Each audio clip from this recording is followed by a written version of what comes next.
relatively in battles.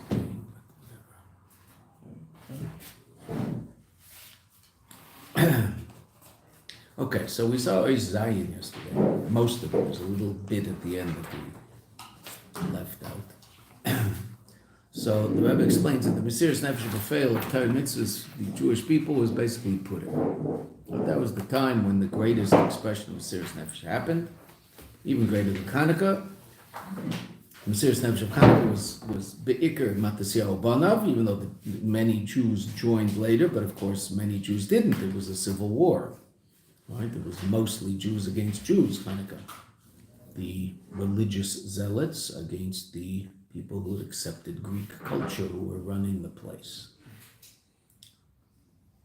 So then the Rebbe told us that means, and we saw this was hinted at before, that means that on a certain level, mitzad this, Mordechai was even more Moshe than Moshe himself in terms of bringing the Jewish people to a state of Mesiras Nefesh. Raya Mehemna, Moshe Shebador is shaykh to connecting the Jewish people to the essence of their soul. That's what Moshe does. What's the result of that? That emunah is b'pnimius. In Moshe's generation, how did that express itself? One word, short little word answer, das, b'diuk. Right? In Mordechai's generation, how did that express itself? Mesiras Nefesh was exactly the same thing.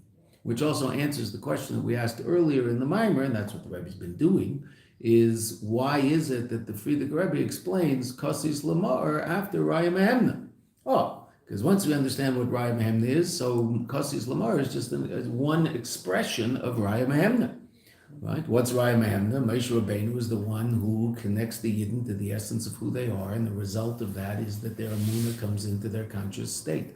They live their emunah, they live their relationship with the Kadosh Baruch Hu. How can that be expressed? Well, it can be expressed in terms of the Dora Midbar just being incredibly holy, godly, conscious people, right, who weren't called to be Mesiras Nefesh because there was no one who wanted to kill them.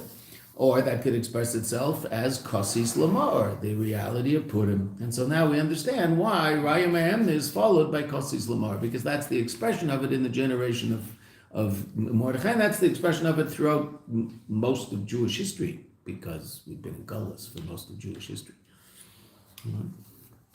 Okay, now we left the last little bit because we didn't want to do that in a minute and a half. So, I'll just tell you one quick story of Rabbi Volshansky that was reminded of on the way back, because we had a lot of time to talk on the way back since it took us over 3 hours. It's a 2-hour drive, but not in traffic. So I was talking to our son in New York, who was a student of Rav Volshansky. So he said that, I remember this, I remembered it slightly differently. I told him what I remembered and he told me what actually happened, because it happened to him, so he didn't know. So in order to get into yeshiva, so you'd have to have what's called a feher. You have a test with the Rosh Yeshiva.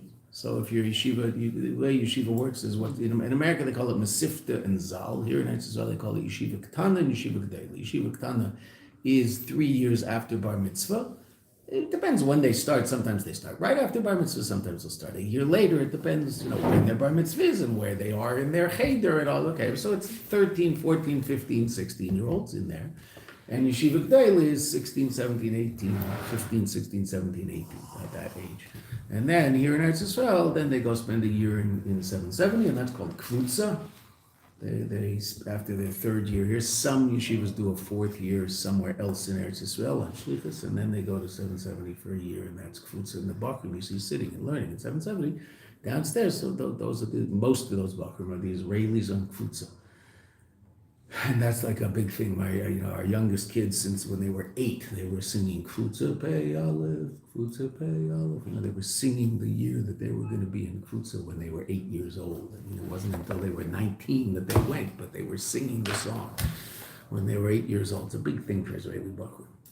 So to get into Yeshiva Gedela, you finish Yeshiva Ketana, you have a test with the Rosh Yeshiva, whichever yeshiva you want to get into. So Rabbi Volshansky used to give the test.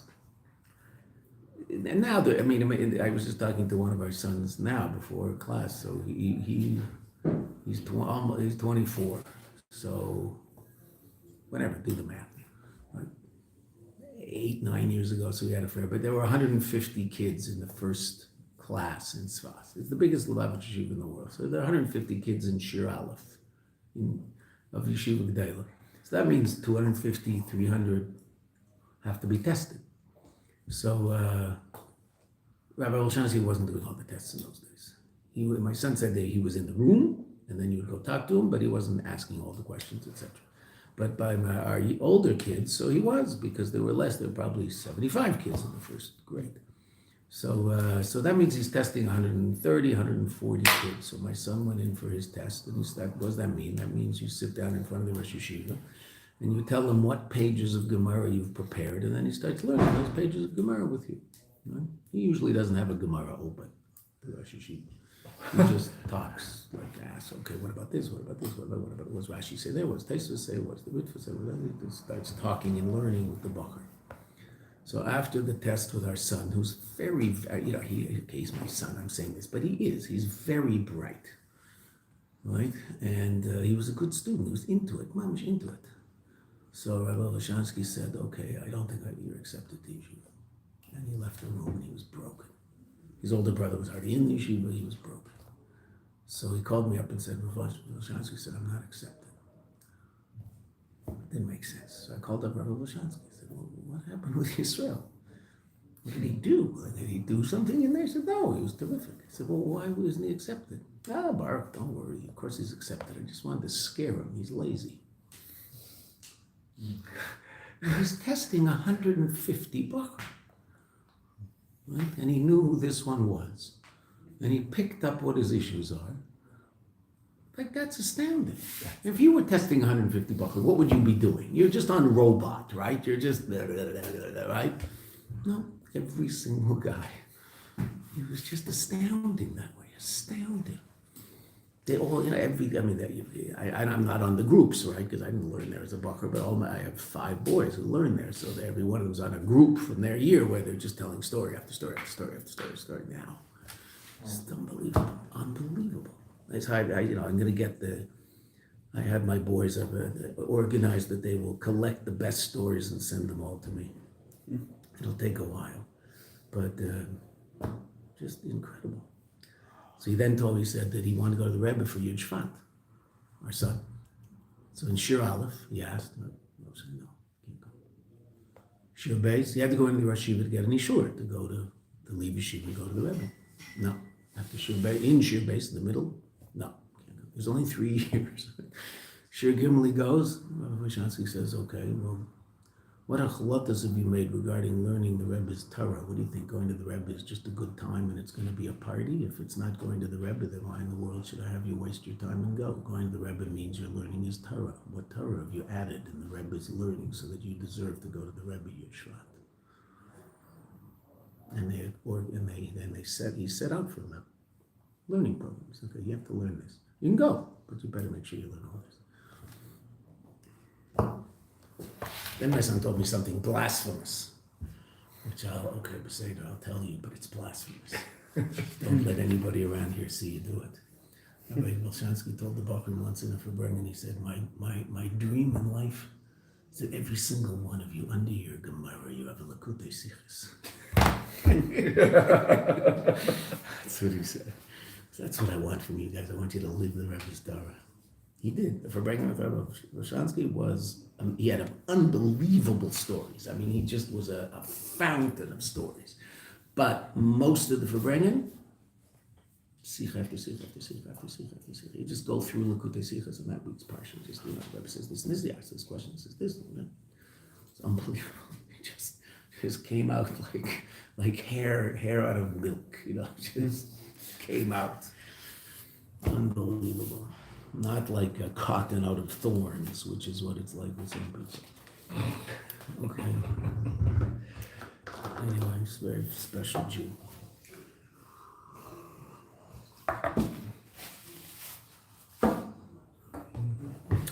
Okay.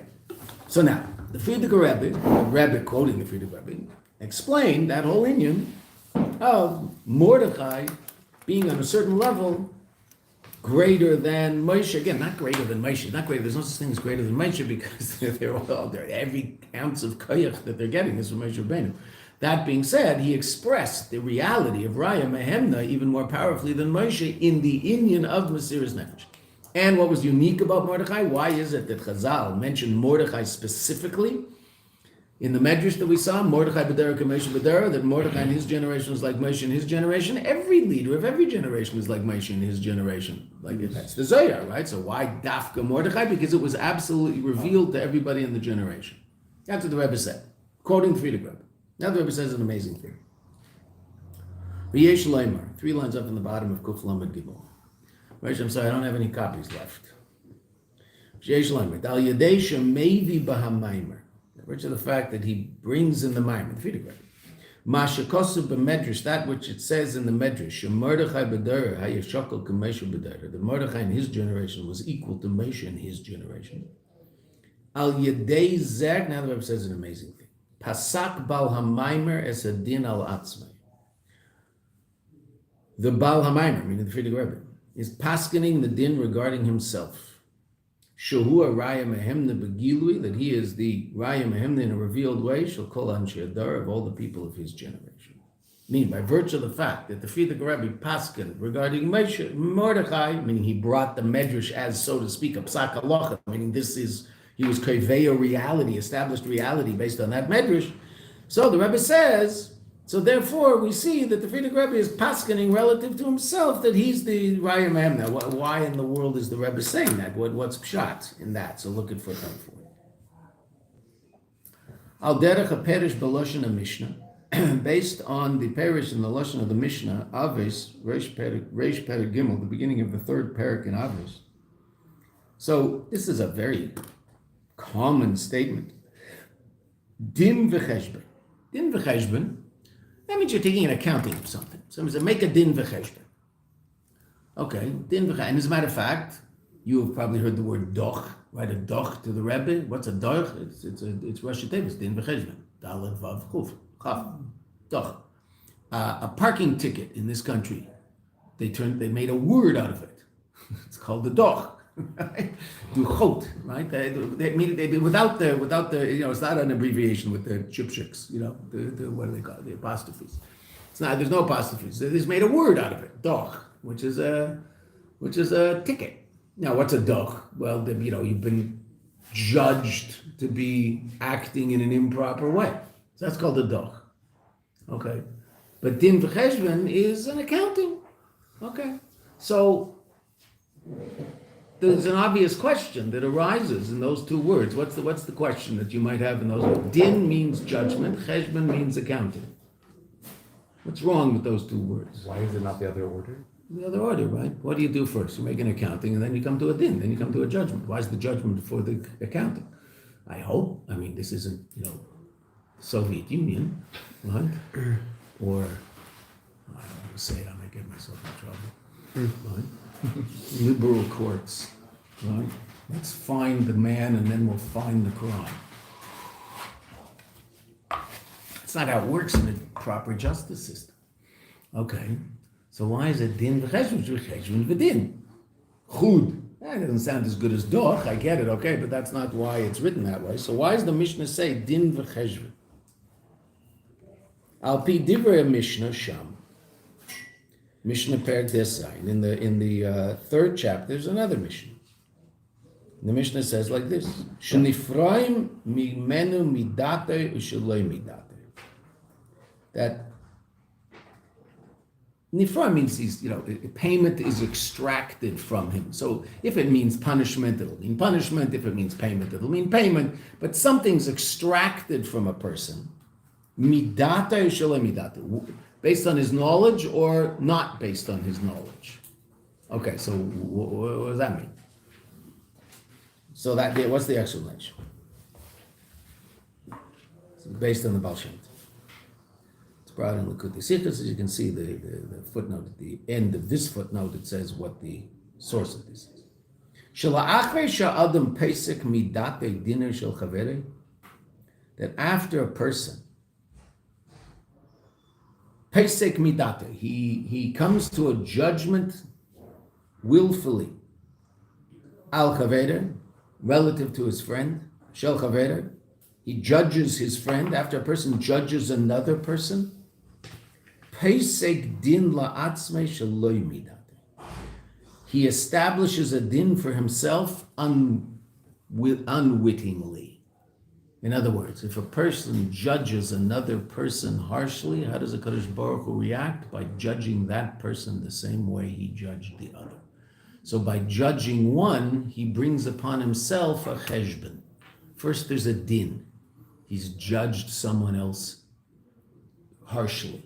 Then there's a cheshbon. Who's the cheshbon with? Him. Then the Eibishter makes a cheshbon with him and judges him with the same midah, the same quality that he judged that other person. The Eibishter will judge him. That's why the Mishnah says nifram midate shalei midate. There's certain things that a person knows that he did that were improper, and so he might have to pay for it. Okay. There's other things that he might not be aware of. And what are those things he's not aware of? Well, by virtue of judging another person unfavorably, so the Eibishter makes a cheshbon with that person. So first there's the din that one judges relative to someone else, and then there's a cheshbon. That's why it's called din v'cheshbon. So what do we see? How a person judges one person is in effect a judgment of themselves. Oh, so what did the Rabbi say about Veata Rabbi? He judged Mordechai a certain way. What does that also bring about? A judgment of himself. Now, in that sense, it's positive. Now, the judgment relative to another person doesn't have to be negative, right? It could be positive. Unfortunately, usually when people judge people, they're judging them rather negatively, but that doesn't have to be the case, right? They can judge them favorably, right? The word that Chazal used for favorable judgment is the same word, dan. Dan la'adam l'chav zchus, that you should judge a person favorably and take into account extenuating circumstances. Right? Most people who are annoying and nasty and act in an improper way towards you and might get angry towards you, generally you should have rachmanos in those people because obviously they're not happy. Something going on in their life they're just not happy people, right? Happy people don't scream and yell at people. Okay, so have a little rachmanos on them. They're miserable. Why? I don't know. Either because they're miserable or they have a good reason. There's never a good reason to be miserable. You know what I mean? They might be going through something very, very difficult in their life that you don't know about. So dan l'chav zchus. Okay, so the guy's a creep. Okay, so he's acting like a creep. He's not a creep. He's acting like a creep. Okay. So that's true. He's acting like a creep and he shouldn't act that way. Why? Well, one thing you know for sure, he's not happy. That you know for sure. So even if there's no reason, it's a rachmanos. Right? If he's not happy, so that poor guy is walking around miserable all day. There's no reason in the world that he shouldn't be happy. He just can't quite get it together to figure out how to live life properly. Okay, so that's a rachmanos, isn't it? I said, so he took it out on you. Okay, Beseder, so just thank God that you're not him. That's called dan l'chav zchus. You're still being dan the person. You're just judging him favorably, so you don't zilch the nebuch. Poor guy. You're not there. Be very happy you're not there. So that's what so let's just finish the footnote. Pesek din la'atzmei shalei midate. Kevin shal pi din, last line, based on the din that he did relative to the other, that brings about a cheshbon relative to his own situation. Right? So now, that can be positive, as we see relative to the Veata Rabbi and Mordechai. That can also be negative. If chas v'shalom, I judge someone negatively without taking into account extenuating circumstances. So just know, the footnote says that the Eibishter might do exactly the same thing to you. So don't do that, because you might not pass the test, just like you're not letting this person pass the test. Mm-hmm.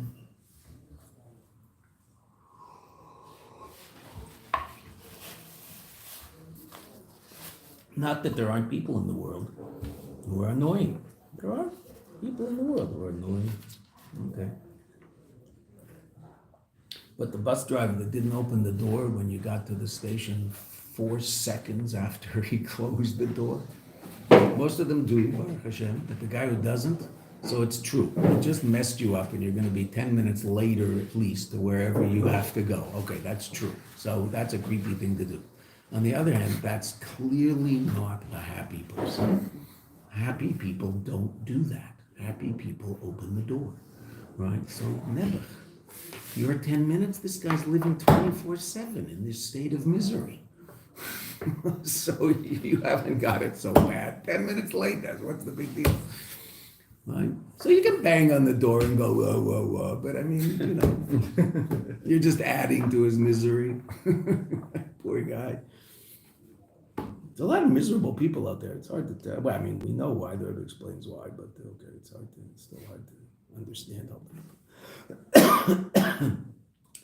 Simply, it's an important point, so I'll say it because we learned the Maimer earlier in the year.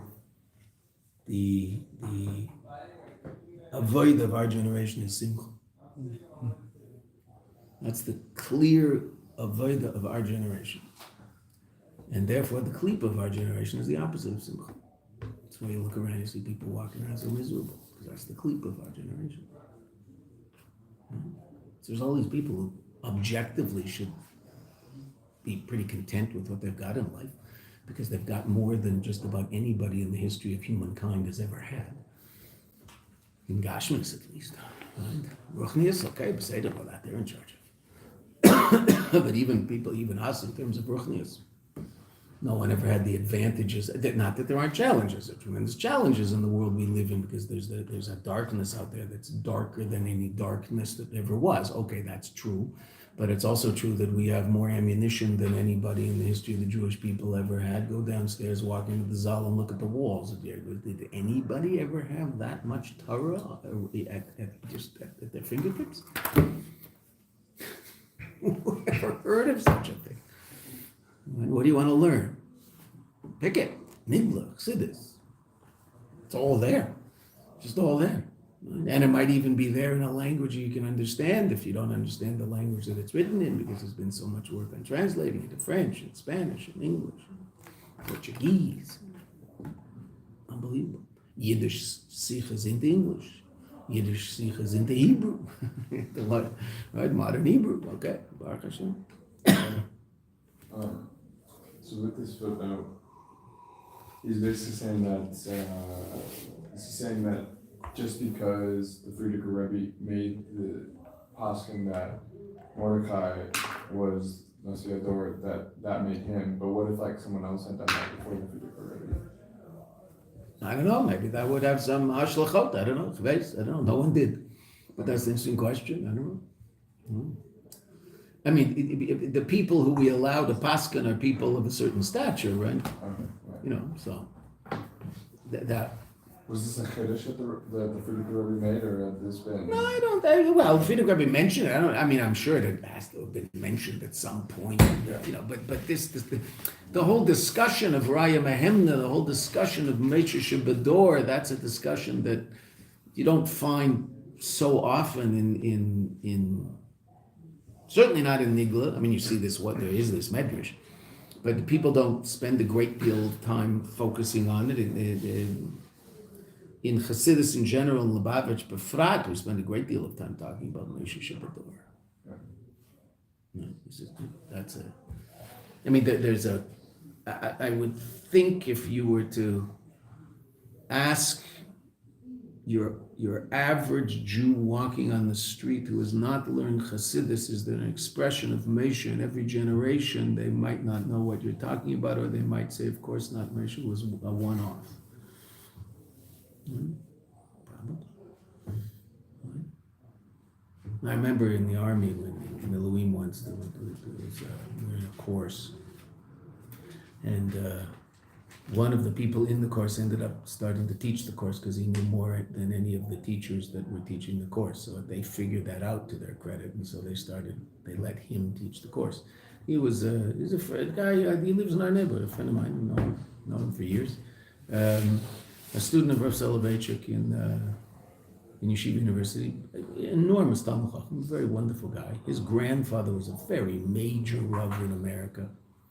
One of the 3 or 4 major non-Hasidic rabbis in America who helped establish what would be called American Orthodoxy today. I think if a sociologist would describe it. Very, very major guy, his grandfather, who he knew very well, learned with. He was a Talmud, and he learned with Rav Soloveitchik. So there was another Lubavitcher in the course who I knew this fellow, so I wasn't going to start it up with him. He was a friend of mine. But this other Lubavitcher was constantly chaperoning him, and they were talking back and forth about it.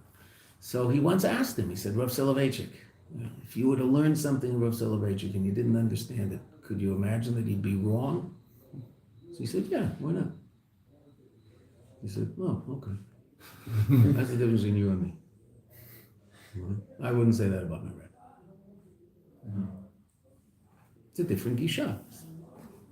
Is he terrible, horrible? Different way of understanding. Do I agree with what he said? What does that mean? I mean, would I disagree with Rav Soloveitchik? No. But I guess I do, right? Because Rav Soloveitchik is not a chassid, and he'll say things about Chassidus that I disagree with. No, it's okay. That's his position, but that's not the Rebbe's position. I'm going with the Rebbe's position. Disagree with Rav Soloveitchik per se?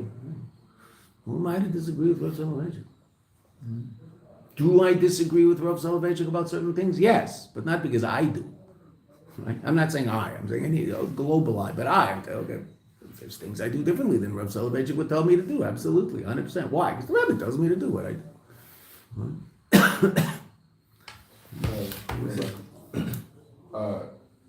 I've always wondered this. Is that why, like, the idea of the prophet, or like someone like Moshe rising up in every generation? Is that why Igdal isn't in Till's Hashem per Igdal? Where it says like.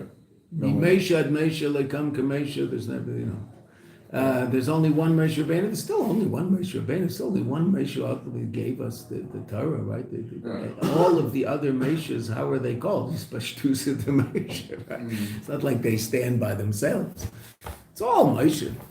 Everything comes from Moshe. The question is, how powerful of an expression of Moshe Rabbeinu is there in every generation, and is there such a thing? Okay, so the Zohar says there is. So that Zohar, on a certain, if you want to be simplistic, and sometimes simple isn't the worst thing in the world, on a simplistic level, that doesn't mean it's the best thing in the world. On a simplistic level, the difference between how Chassidim look at the world and how non-Chassidim might look at the world is that Zohar. Without that Zohar, so then you read the Sadaris, the descent of the generations, in a very, very serious way.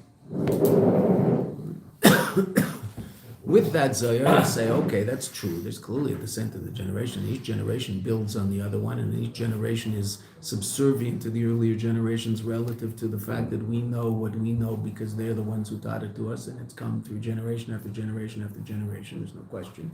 And earlier generations don't disagree with later generations don't necessarily disagree with earlier generations. Simply, that's the way it works. Even though in Talmud Bavli, we'll say that the later generations are more authoritative than the early generations. Why? Well, they saw everything that was taught in between the early generations and the later generations. So when they make a decision, they're making a decision on based on more information than the first generation. That's what you say. Okay. So that means Rav Ashi saw certain positions that Rav didn't see. So that means Rav Ashi is greater than Rav. Rav Ashi would never ever say he's greater than Rav. But did Rav Ashi have more information at his fingertips than Rav did? Yes, he definitely had more positions and more explanations that had happened in the last 300 years in the study halls in Babel. So for that reason, there's a certain advantage to the later generation, because if they paskin halacha a certain way, they're paskin halacha based on the earlier generations and. Okay, something to that, and we say that in Talmud Bavli. Even though Rav Ashi will see himself as lesser than Rav, there's no question about that.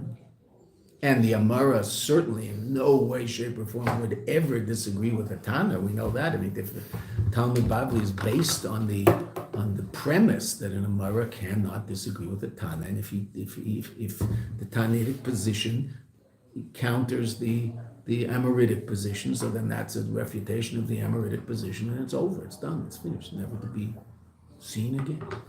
It happens all the time in Talmud Bavli. So there's that.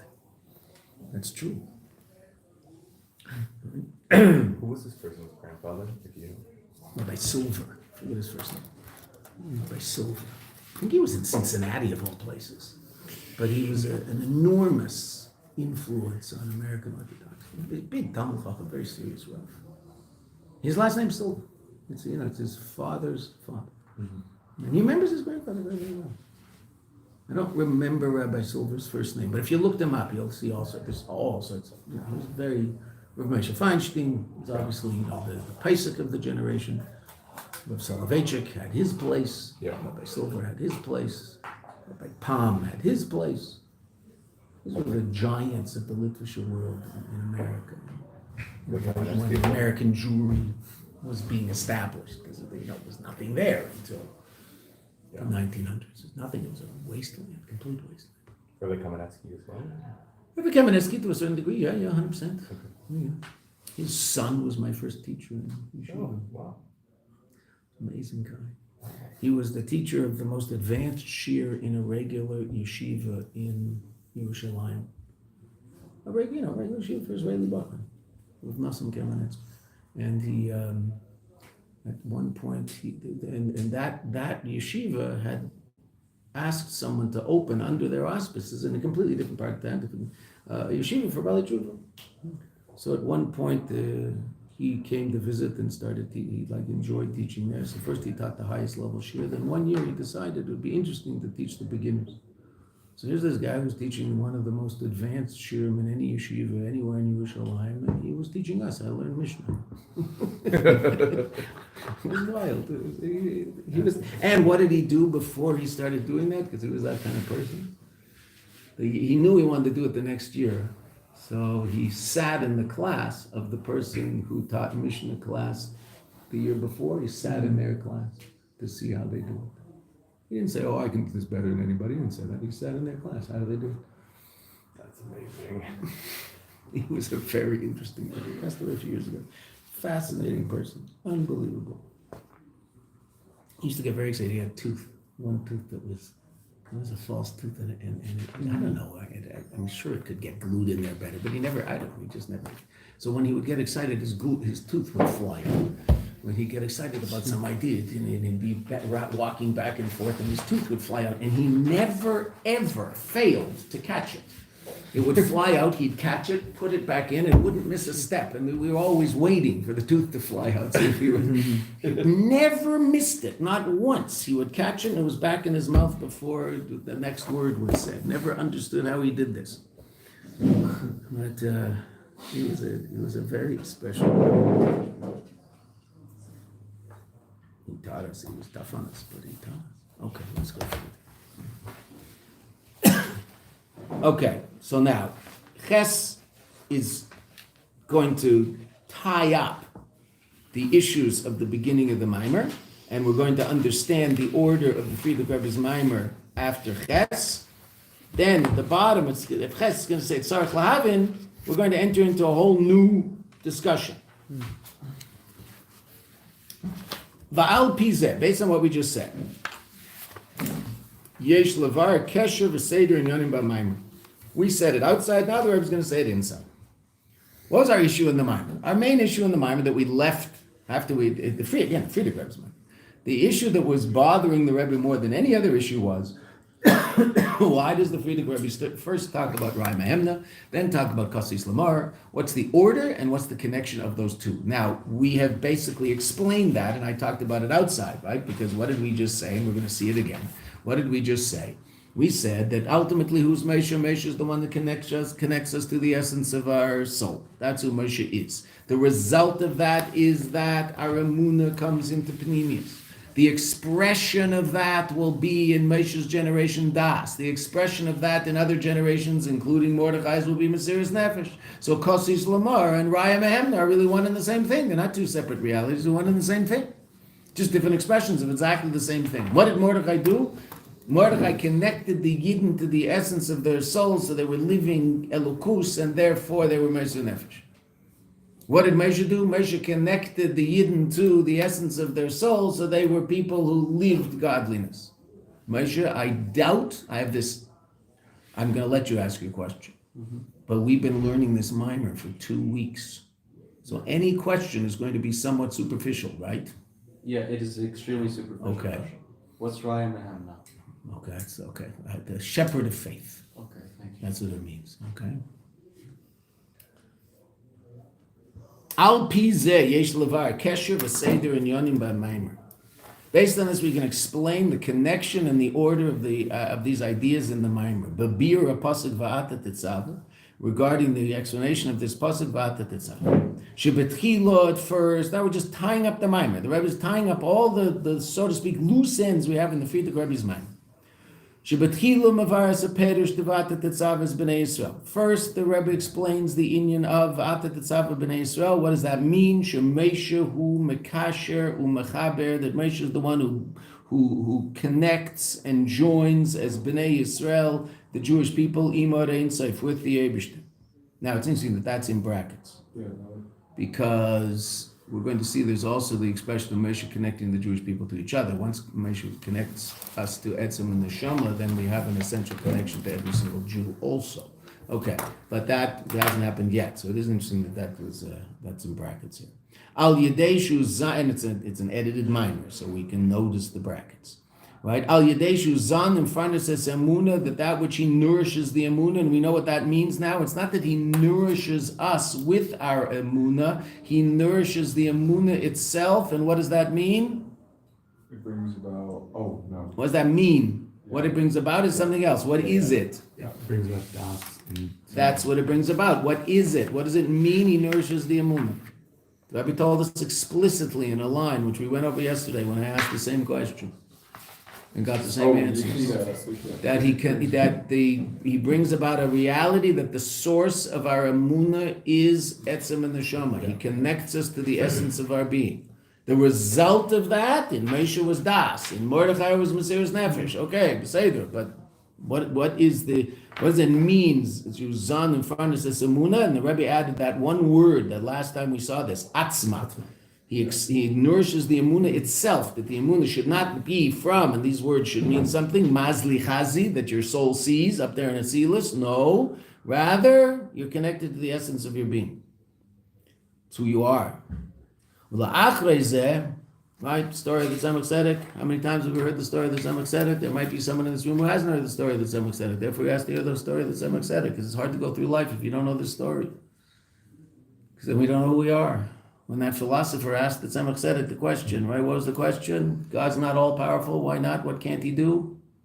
Make another God. He can't create another God. Right? There's only one. So he's not all powerful. What's the Tzemach Tzedek's answer? No. What is Tzemach Tzedek's answer? He made the Jew. He made a Jew. Isn't the lesson that he made the Jew and he called him Baal Ratzon? I don't think so. Oh. I've never seen that. It might be, but I've never seen it. Made a Jew. What's a Jew? A Jew is a little piece of Elokus walking around in a body. Never mind. What does that mean? That's Etzem and Neshama. Etzem and Neshama is that part of us that's indistinguishable from the essence of the Eibishter himself. Okay. So that's, Moshe connects us to that part of us. Who told us that story? Who revealed that to the philosopher? Moshe of generation, someone said it. Who he is. Someone else might try to explain it intellectually, philosophically.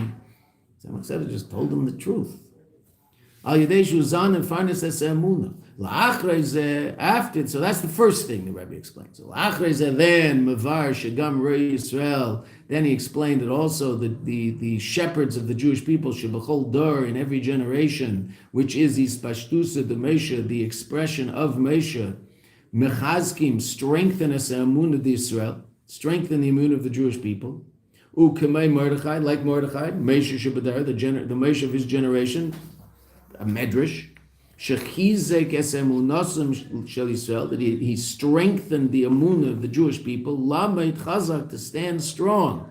B'limud Torah v'kiyum mitzvahs, in learning Torah and performing mitzvahs, even though it was punishable by death. And then afterwards, after explaining the inyan of Raya Mehemna and how Raya Mehemna is expressed in every generation, Mevar HaPerush B'Kosis Lamar. Then, after Raya Mehemna, the Frierdiker Rebbe, explains the Perush, the explanation of the words in the pasuk Kosis Lamar, that the crushedness of Gullus brings about a revelation of Ma'or, which is the essence of the soul, not the Or, the light of the soul, but the Ma'or, the luminary, which is the source of the light, which was our fourth question. Sheba pasuk Veata tetzave, right? That those words are in the pasuk. Shemidaber l'cha'ur b'Moshe atzmei, that seems to be talking about Moshe himself. We're going to ask about that.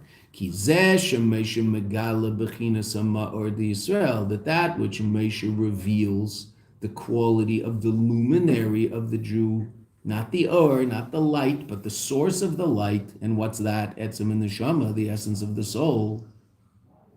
Right?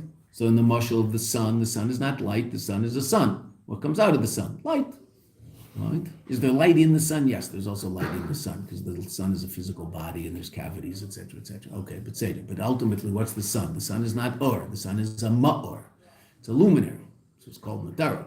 A ma'or, a source of light, not light. What comes out of the sun? Light. So what ultimately exists? Sun. What's light? An expression of the existence of something else. And if the sun decided not to give light, theoretically, which obviously it can't, but were it to be able to, so it wouldn't give light. Okay, so what's that in terms of reality? If the etzem of HaKadosh Baruch Hu decided, if the Eibishter decided not to come into a state of revelation, so he wouldn't come into a state of revelation, Azman. So there'd be the Eibishter. Wouldn't be any change in the Eibishter. What wouldn't there be? Any expression other than the essence of God. That's all there would be. Where did that come from? It didn't. What's its purpose? Doesn't have. Was it do? Didn't do anything. Why is it there? It's just there. Well, where did it come from? Didn't. Impossible to understand. Right? True being. Not in any way, shape, or form dependent on any other being for its being. That's the Eibishter. Not godly light. Godly light is dependent on its source. Godly light has a source. Every light, that's why we call that level of godly energy light. It's not light. It's godly energy, but why do we call it light? Because the light is a perfect mashal, perfect parable for it. Because what's light? Light has a source by definition. If you see light, you go, where's it coming from? That's what light's about. And light is connected to its source and one with its source. It's connected to its source. If it loses that connection, it ceases to exist. Right? The light that's coming from the light bulbs in this room, there's also light coming in the windows, Beseder, but we'll talk about the light bulbs. The light bulbs are the source of light in this room, okay, Beseder. So there's light shining on this book. Why? Well, because the book is connected to the light. Now there's no light shining on that page. Why not? It's disconnected. It's not that the light's in there. If there's a piece of paper in there, so the piece of paper is still in there, that's not an issue. But the light isn't, because light, by definition, has to be connected to its source. And if it's not connected to its source, it ceases to exist. Okay, so that's why we use light as a mushal for godly energy and reality in general. Okay, but specifically godly energy. Okay, so this infinite godly energy is called light, but that has no absolute existence, because it only exists because the Eibishter wants it to. The essence of God wants there to be something called light. Why? That's what he wants. Don't argue. Okay, and what is that light ultimately? What's the function of that light? Well, there's levels of that light are completely beyond function, just unbelievably powerful states of infinite godly revelation. But ultimately, that light ends up being the source of some state of reality that turns into created reality and then created physical reality. First there's created metaphysical reality, and then there's created physical reality, and that's us down here. And ultimately, this was the purpose of the whole thing, to get down here. Okay. Somewhere up there in Atzmos, the Eibishter had this taifa. I want a dir b'dachtani. Okay, fine. So then all of this came into being because he wanted it to. None of it exists because it has to, only because he wants it to. What's the only thing that has what's called mechuyev hametzias? It exists because it must exist. There is no reality without. That's the essence of God. Okay, and the essence of your soul is connected to that place, and to a certain degree indistinguishable from that place. That's Etzem and Neshama, which is mushrash in Etzem, rooted in the essence of God. The essence of God is the Eibishter himself, Kadosh Baruch Hu himself. Not names. A name is an expression. Beyond names, just the essence of God. Where did he come from? He didn't. Why is he there? No reason. It's his purpose. What does he do? He doesn't do anything. It just is. Absolute isness. Why is that level of reality in existence? Where'd it come from? It just is. You think God exists to create you? He did create you. Of course he created you. And every breath you take is a function of his energy powering them into you. It's amazing. Okay, he's completely invested in you. That being said, it doesn't exist because you do. You exist because he does. That's atzmos. That's the level of godliness about which the Zohar says, Leis machshava tfisa beichol, no thought can comprehend it. Light, or mamale, the light that fills the world, what do you mean? Of course we can comprehend that. We sit and learn in Chassidus all the time. What's our mamale and how the kalim work and how Zohar work and what's tzimtzum all about. Sevev, even Sevev, we can talk about how it's not this and it's not that. It's not finite. Okay. Atzmos, there's nothing to say. The only thing you can say about Atzmos that sort of resonates in our brain is it exists by virtue of itself. It just is, has no source.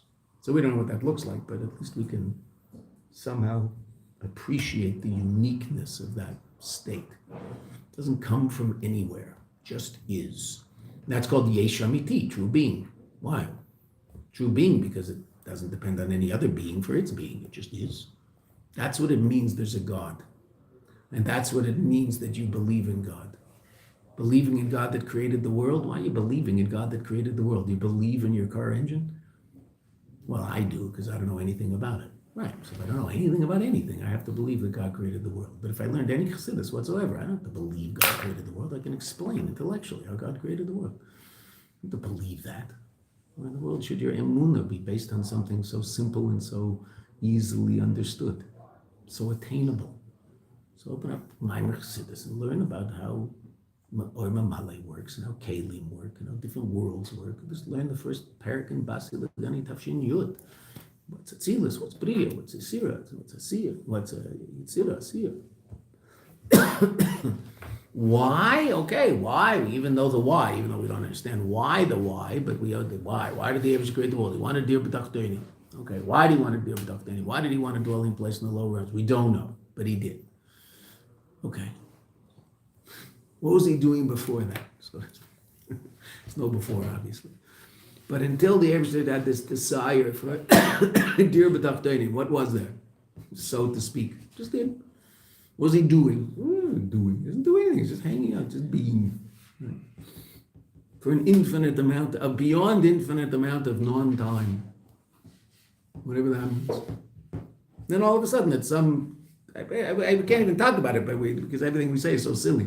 But at some point, so to speak, the Eibishter said, a dir b'tachtonim would be cool. I'd like that. Light. Tzimtzum. Bing! Kav. All sorts of stuff happens. And we learn about it. Right? We learn about it. And we can understand parts of it. Some of it we can't. Right? Some of it we can't. Right? It says that Chassidus is like man. Lechem min hashamayim. Nigla is like bread. Lechem min haaretz. So lechem min haaretz, you taste it. You know exactly what it is. You taste it.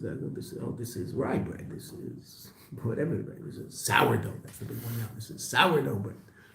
Okay. Lechem min hashamayim, what it tastes like. It's hard to put your finger on it. And it didn't satisfy. Right? It annoyed them, the mind, right? Because they never felt full. They never felt satisfied. That doesn't mean they were hungry. They weren't hungry. But they were sort of hungry. Why? Okay, in Panemius, why? When you learn Chassidus. The more Chassidus you learn, what do you come to realize? The more there is to learn and the more I don't understand how it all really works. Right. Okay. That doesn't mean we don't understand what we understand, but we come to an appreciation. Now, that's also a nigla to a certain degree. But in nigla, if you learn halacha and shulchan aruch, you know that halacha and shulchan aruch. you have an idea about Mamale and Sevev and Chassidus, so then you realize, okay, I have a basic understanding, but the more you learn about it, the more you realize, well, okay, but I mean, you can't put it in a neat little box and close the box and put a ribbon around it and say, okay, I've got that. No, because now you learn a whole new state of understanding and you realize that, okay, that what I learned was relative to a certain state of reality, but there's higher states of reality, so my understanding of that state has to be completely different. Example, Atzilus. When you and I talk about the creation of the world, Bria Yesh Mi Ayin, what's the Ayin? Malchus of Atzilus gives birth to Yesh Chachma Bria. That's what Bria Yesh Mi Ayin means. That Eilam Atzilus gives birth to Eilam Bria. And Eilam Atzilus is Ayin. And Eilam Bria is Yesh. 100%. What does Yesh mean? Created reality. What does Ayin mean? Non-created reality. Okay, doesn't mean it's non-reality. It's godly reality, which is more reality than the stuff that comes out of it. Okay, that being said, relative to what's below it, it's called Yesh, because the Yesh is created. Yesh Anivra, created reality. So what's Atzilus? It's not created, it's godly. It's not created, it's creator. Okay, you will encounter many times in Chassidus that Atzilus will be referred to as Yesh. Doesn't mean created, it's not created. But relative to levels above it, it'll be called Yesh, because what's there? A certain state of multiplicity, 10 spheres, which doesn't exist above. Okay, so the more I understand, the more I realize that it's all nuanced. Well, of course it's all nuanced. You're talking about God, for goodness sake. You're talking about tomatoes. Bigger tomatoes, smaller tomatoes. This one weighs a kilo, this one weighs half a kilo, this one weighs a quarter of a kilo, and this one weighs 100 grams. Okay, fine. That's easy to do. If it weighs a kilo, you'll probably win a prize. Okay. So in the Mimer, where are we? Let's get straight to Mimer. So then he says what? So Moshe Rabbeinu is mechazik as Emunah. Lachler is mefader's. I'm 4 lines up in the bottom of the first paragraph. Mevara Pedish b'kosis lamar. He explains the explanation of kosis lamar. Sheba pasuk Veata tetzave. Shemedaber l'chor. That pasuk seems to be talking about Moshe. We're going to talk about that. It says it's talking about Moshe. Veata tetzave is b'nei Yisrael. Kosis lamar. So that kosis lamar is somehow shaykh to Moshe. That which Moshe reveals, the Ma'or d'Yisrael, the source of light d'Yisrael, Etzem and the Neshama, who be'ikr, that's essentially not al yedei Moshe himself, al yedei spashtusa delay, the expression of him, b'zman Golos, in the times of Golos, Kosis. What's the most obvious expression, the obvious revelation of Etzem and the Neshama? Mesiras Nefesh. When's that? Kosis. Times are tough, when the Jews are crushed. Because that crushedness, she'oreru b'Yisrael, that arouses in the Jews, koyach ha-mesiras nefesh alem, the power of mesiras nefesh that is in them, shal yedei zeh, hu ikar gilu etzem and neshama, and that is the essential revelation of etzem and neshama, which is the ma'or. So that's the mimer, that's the Frierdiker Rebbe's mimer. The Rebbe tied it all up. First, out the tetzave, that Moshe Rabbeinu connects the Jewish people to the Eibishter. How? By strengthening their emunah. Now the Rebbe didn't say it here. What does he do? He reveals, and he says later on, reveals etzem and neshama. He connects the yidden to the etzem of who they are. That's Raya Mehem. And that's shaykh to every leader. That's shaykh to the leader of the Jewish people in every generation. Sometimes that will express itself in Mesiras Nefesh, and that's in a pasuk that's shaykh to Moshe. That's kosis l'ma'or. Why is it shaykh to Moshe? Because the Moshe Rabbeinu in every generation is the one who galvanizes the Jews to come to a state of Mesiras Nefesh. How does he do that? He connects them to the essence of their being, who they really are. And once they come to a conscious expression of that, so then they can't separate from the Eibush. There's no such thing. Doesn't exist. Cut off my head so I can live. Doesn't exist. No such thing. What's the primary way that the Veata gives over the Emunah to the Jew? Like Connects us to the etzem of who we are. And that's by teaching them Torah? The Rebbe didn't say that. Through Moshe it was. Right? We assume that that's going to be very much part of it, right? That he's going to somehow, however he does it, it might be by teaching them Torah, it might be by encountering them in a line in dollars. It might be by answering their letters. Every Moshe is going to do it differently, right? But he brings about a conscious awareness in the Jew of his essential connection to the Eibishter. Now, a lot of that has to do just with the essential connection to the Moshe, because that's who Moshe is. So if I'm connected to Moshe, that helps bring about that revelation in me and that consciousness in me. But how does he do it? So it's a really good question. I mean, in so many different ways, right? We have a Moshe in our generation that's pretty astounding. And how does our Moshe do it? Well, he's got 5,000 people more, right?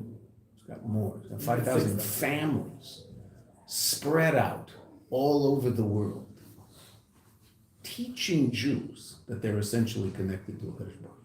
That's their message. That's what they're doing. And all the other stuff they're doing, they might be doing great stuff. They might, they might be revealing everything. They might be hiding most of the stuff. Who knows what they're doing? I don't know. But if that nakuda isn't clear to everybody who walks into the Chabad house, then they're missing the point, because that is the nakuda of every Chabad house everywhere in the world. To teach that Jew that she is completely and totally, essentially connected to godliness. That's what you are. You are godly.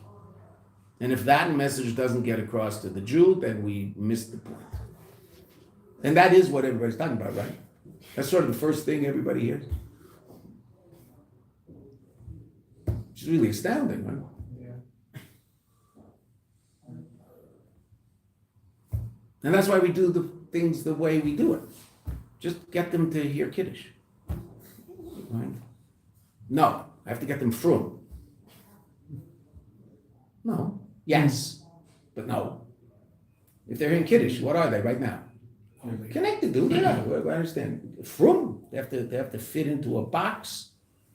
If they do this often enough and get into it, then they'll probably end up going away to yeshiva and they'll end up what's called frum, which is great. That's what we want. Obviously, that's what we want, because we want Jews to do more mitzvahs, not less. Okay, but frum per se. Religious? Just connect to God. How? Mitzvahs. Now you have to learn to do that. You can't be an ignoramus and do that. You can't do it. You have to sit. Okay, so you have to go to yeshiva if you're going to figure that out, because it's just impossible to do otherwise. Almost impossible. And even if you do it, it's not going to be as sophisticated as the rest of your life, and so it's going to have a certain place in your life that might be different than what it could have if you were more sophisticated about it. You're very sophisticated about certain things in life, and perhaps not so sophisticated about your Yiddishkeit. So then your Yiddishkeit is going to sort of, I'm going to want to express that sophistication somehow, right? If I'm a regular, everyday person. So I'll express it in whatever I'm sophisticated in. So when I become sophisticated in Torah, you'll express it there. I remember once in South Africa trying to verbring with the young chevra in the shul there, and they're into making money. They're good guys. They're good guys. They're into making money. But there was this one table with a bunch of guys who I was told that table was going to make a lot of noise. So they were annoying me. So I don't know. It just popped into my head, and it evidently made an incredible impression. I said, "Can I ask you guys a question? What kind of cars do you drive?" So they all had a Lexus or this and that. When you buy shoes, what kind of shoes do you buy? Cheapest or best? Best. Suits, best. So how come your Yiddishkeit is a Toyota, an 8-year-old Toyota Corolla, and your car is a brand new Lexus? Why is that? Your relationship to God is an 8-year-old Toyota. It's okay, it gets me there. But your car is a Lexus. Why is that? Why not drive an 8-year-old Toyota and have a Yiddishkeit that's a Lexus? Or have a Lexus that's a car and a Lexus that's a Yiddishkeit. You could have that, do that. You want to do that, you could do that too. They were silent for the next 2 hours. And I talked to the cover afterwards. Evidently, they were like, whoa, he's right. Suppose I was right, but I didn't think it just popped into my head. No, not because I said it. It's right. It just popped into my head. And so it's that, the Eibishter helps out when you're trying to help Jews. So the Eibishter helps you help Jews. Right? So we have to ask ourselves, where are we? What am I spending my time doing, and how sophisticated am I going to be in making sure that the Lexuses of my life are the way they're supposed to be? And how much time am I making sure that the Shemona Esrers and the Kriya Shmas and the learning Chassidus and the learning Nigla and the taking care of other Jews and being a proper member of a Jewish community, what's that going to be? Where's that going to be?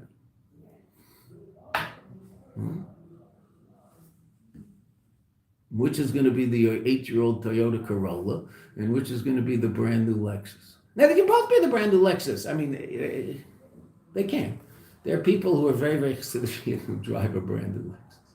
But I'll never forget, I'm sorry it's late, but I never forget. I've told you about this for bringing about 2, 3 in the morning at the Kinos years and years ago. Rabbi Levinger and I there was a Mayanot for bringing Friday night, and about 2 in the morning we skipped out and we went to Olei Torah to see what was happening with the Shluchim. There was one for bringing left, one Shaliach, who all the filters were gone, and he was sitting on a chair most of the time. He was falling off it a bit, and he said an amazing line. He said, "My success is my failure." It's a very, very, very successful shaliach. Not in money, in ruchnias. I mean, he's got an unbelievable geschäft in a big Jewish city. It's a beautiful. The ruchnias of it is beautiful. It really is. It's a beautiful, beautiful place. But the ruchnias, the Gashmias is beautiful. But the ruchnias is really impressive, and what's going on over there is amazing. And he has to raise a lot of money to do that. And he was crying. He said, "My success is my failure." He said, "In order to do what I have to do, I have to wear $500 suits and drive a new car." He said, "I can't pull up to the office of the guys who are supporting what we're doing in a $200 suit that's crinkled and an 8-year-old Toyota." He didn't say that. I'm just doing it up because that's what we're talking about today. Okay. Or a Kaya, not even a Toyota, a Kaya, right? The cheap man's Hyundai. I mean, wow. Okay. He says, "I can't do that. I have to have a nice car. I have to have a nice suit." Then he burst into tears. He said, "But I like my suit.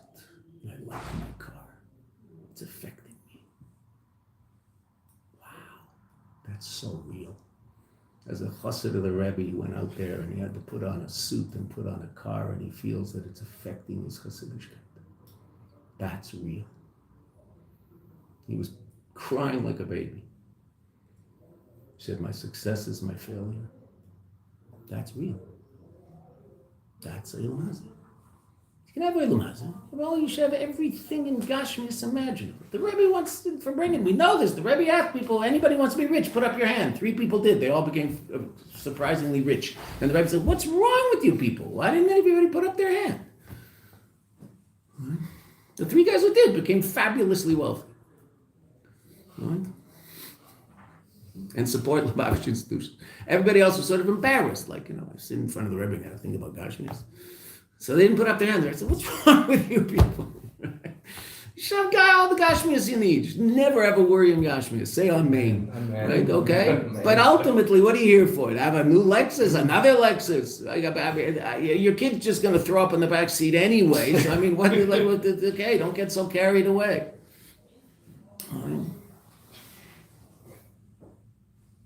What are we here for? Because the Yidden experience Elokus, take care of other Jews, care about other Jews, right? Care about the Eibishter's in Yonim, care about Mashiach. Okay, there's other stuff to go on. We have to do all this other stuff. There's so much to do. It's unbelievable. Right? Okay, fine. Start having a family. All be blessed with families. You're going to be walking around on your hands and knees because you're taking care of children all day long, and you somehow have to figure out how to sit and learn and daven, and then you're going to be have that, and you have financial issues. You have all sorts of. This is all in Golas. Be'ez Hashem, it'll all end. Mashiach will come take it from Yad, and all these things. But in the meantime, that's where we are. Okay. So how do you do it? You do it by constantly reminding yourself what's the truth. Connecting to the etzem of who you are by connecting to the Raya Mehemna. He keeps you on the narrow. He keeps you on the straight and narrow. So he won't let you go anywhere else. He'll never let you live a lie. And if you have a problem, you're wondering A, B, C, very often, close your eyes. Even if you're not, you don't necessarily see yourself as at this particular moment as a chassid Lubavitcher Rebbe Beseder, I still throw out the challenge to everybody. Close your eyes. Imagine yourself standing in front of the Lubavitcher Rebbe and pose your questions to him. Before you even ask them, you'll be embarrassed to ask them, and you won't ask them, and you'll know what the truth is without even asking. Because you'll be embarrassed to ask someone. So, no, I can't ask them, but that's obvious what he wants. It's obvious what God wants. I can't ask. No, okay. Sometimes you have to get clarity that way. Okay.